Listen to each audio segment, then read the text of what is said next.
Assalamualaikum warahmatullahi wabarakatuh. Perkenalkan, nama saya Muhammad Juwardin dengan NIM 1181800099. Saya mahasiswa Universitas Muhammadiyah Mataram, Fakultas Keguruan dan Ilmu Pendidikan, Program Studi Pendidikan Guru Sekolah Dasar. Nah, di sini saya akan menyampaikan sedikit materi tentang penyajian data. Nah, apa sih penyajian data itu?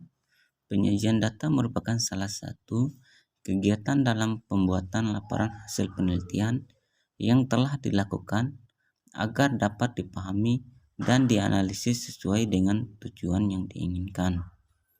Data yang disajikan harus sederhana, jelas agar mudah dibaca.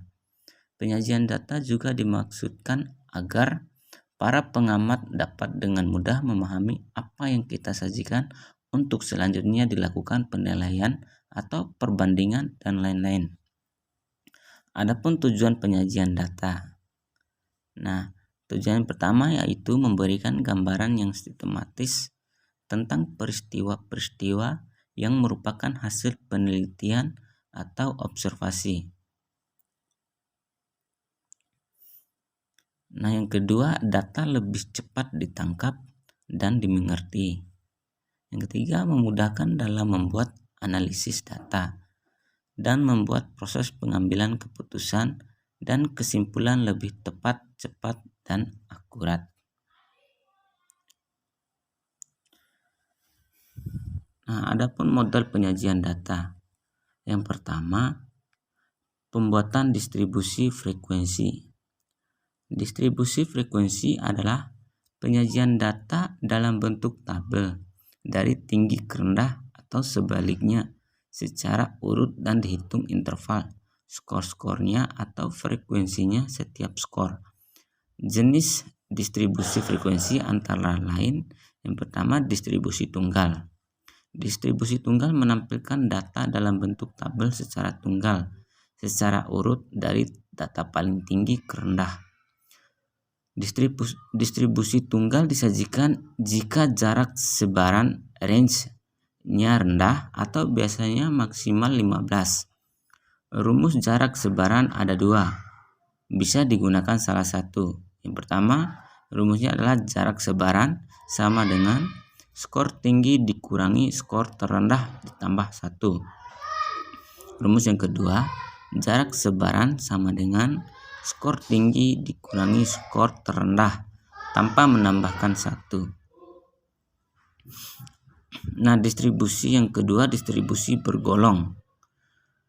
Distribusi bergolong menampilkan data dalam bentuk tabel secara urut dari tinggi ke rendah yang ditanya dikelompokkan dalam kelas interval tertentu sesuai kebutuhan.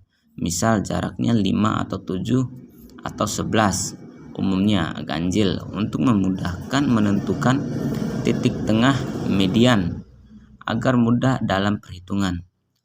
Distribusi bergolong digunakan untuk data yang regionnya relatif tinggi atau lebih dari 15. Penentuan besarnya kelas adalah pengelompokan kelas skor sebagai batas atas dan bawah. Misalkan saja skor 50 hingga 54. 50 sampai 54 dikelompokkan dalam satu kelas interval. Maka skor 50 sampai 54 masuk ke dalam kelompok skor tersebut. Maka intervalnya 5. Penentuan besarnya interval. Dalam penentuan kelas interval, sebaiknya ganjil bisa 2,2,5,7,11. Dalam penentuan interval ini sebaiknya tidak terlalu besar untuk menghindari kaburnya informasi. Nah, rumus jarak interval yaitu interval jarak sebaran atau kelas. Nah, dalam keterangannya jarak sebaran sama dengan skor tertinggi dikurangi skor terendah ditambah 1. Kelas sama dengan jumlah kelompok skor yang akan dibuat. Misal interval sama dengan dalam kurung 79 dikurang 25 ditambah 1 bagi 11 sama dengan 5. Sehingga didapat interval sama dengan 5 dengan jumlah kelas 11. Maka dibuat tabel dengan besarnya kelas sebanyak 11 dengan interval 5. Nah, yang ketiga itu frekuensi kumulatif. Untuk menghitung semua frekuensi di atas dan di bawah suatu kelas dan menghitung persen frekuensinya, tentunya dalam menghitung frekuensi dan persentase kumulatif melanjutkan presentasi pada tabel data sebelumnya. Rumus frekuensi kumulatif yaitu frekuensi kumulatif sama dengan jumlah frekuensi di bawahnya ditambah frekuensi yang bersangkutan. Sehingga perhitungan frekuensi mulai dari yang paling bawah karena menghitung jumlah frekuensi di bawahnya.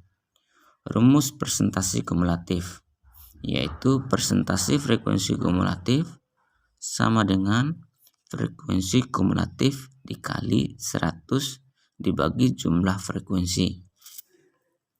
Yang keempat, tingkat persentil. Tingkat persentil berfungsi untuk mengetahui tingkat kedudukan sebuah skor di dalam kelompoknya, sehingga dapat diketahui berapa skor yang ada di atas atau di bawahnya. Hal ini akan dapat mengetahui kemampuan seorang siswa di antara kelompoknya. Rumus tingkat persentil pada data distribusi tunggal. Tingkat persentil sama dengan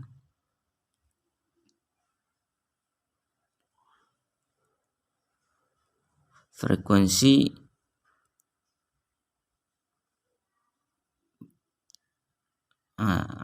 rumus tingkat persentil pada data distribusi tunggal. Tingkat frekuensi sama dengan FB kali 100 bagi N.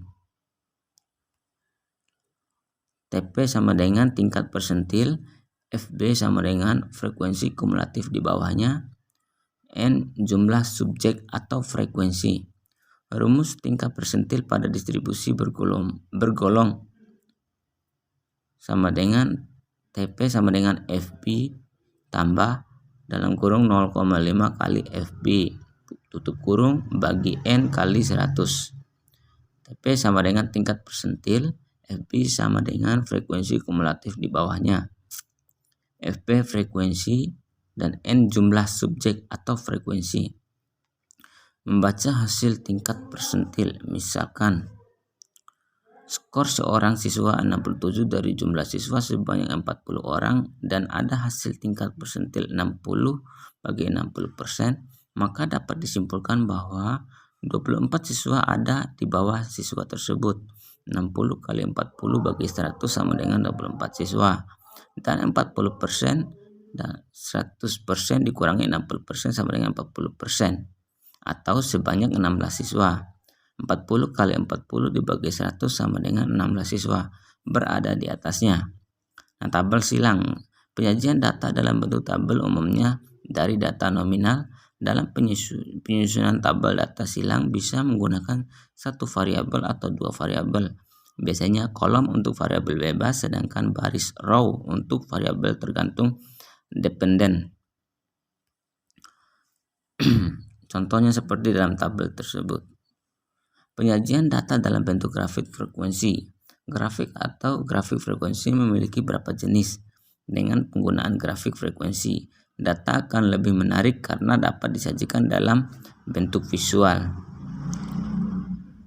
Nah, histogram adalah deretan kolom persegi panjang. Yang ketiga adalah pilogon, adalah berdasarkan histogram lalu menghubungkan titik-titik tengah kolom dengan menarik garis atau titik-titik. Yang keempat, kurva berdasarkan poligon dengan melakukan perataan atau penghalusan dari garis poligon. Nah, cara penyajian data berdasarkan jenis data. Yang pertama dengan cara narasi. Narasi adalah penyajian data hasil penelitian atau data dalam bentuk kalimat. Misalnya, penyebaran penyakit malaria di daerah pedesaan pantai lebih tinggi bila dibandingkan dengan penduduk pedesaan pedalaman. Penyajian data dalam bentuk teks merupakan gambaran umum tentang kesimpulan tentang hasil pengamatan. Dalam bidang kesehatan, penyajian dalam bentuk teks hanya digunakan untuk memberi informasi. Penyajian beberapa sebagai laporan hasil penelitian kualitatif, misalnya untuk mengetahui pendapat serta kepercayaan masyarakat terhadap suatu program pemerintah atau program pelayanan kesehatan pada masyarakat atau keberadaan petugas kesehatan yang terdapat di daerah. Misal, sejumlah 90% penderita penyakit, katakanlah penyakit malaria di Kota Mataram adalah anak usia sekolah dasar yang tinggal di daerah nelayan. 3 di antara 7 peserta penyuluh kesehatan tentang penanggulangan demam berdarah atau malaria adalah kader kesehatan. Yang kedua, tabel. Tabel adalah kumpulan angka-angka yang disusun menurut kategori-kategori. Misalnya berat badan menurut jenis kelamin, jumlah pegawai menurut pendidikan, jumlah penjualan menurut jenis barang dan daerah penjualan, dan lain-lain. Yang ketiga, grafik atau diagram. Grafik atau diagram adalah gambar-gambar yang menunjukkan secara visual data berupa angka atau simbol-simbol yang biasanya dibuat berdasarkan data dari tabel yang telah dibuat.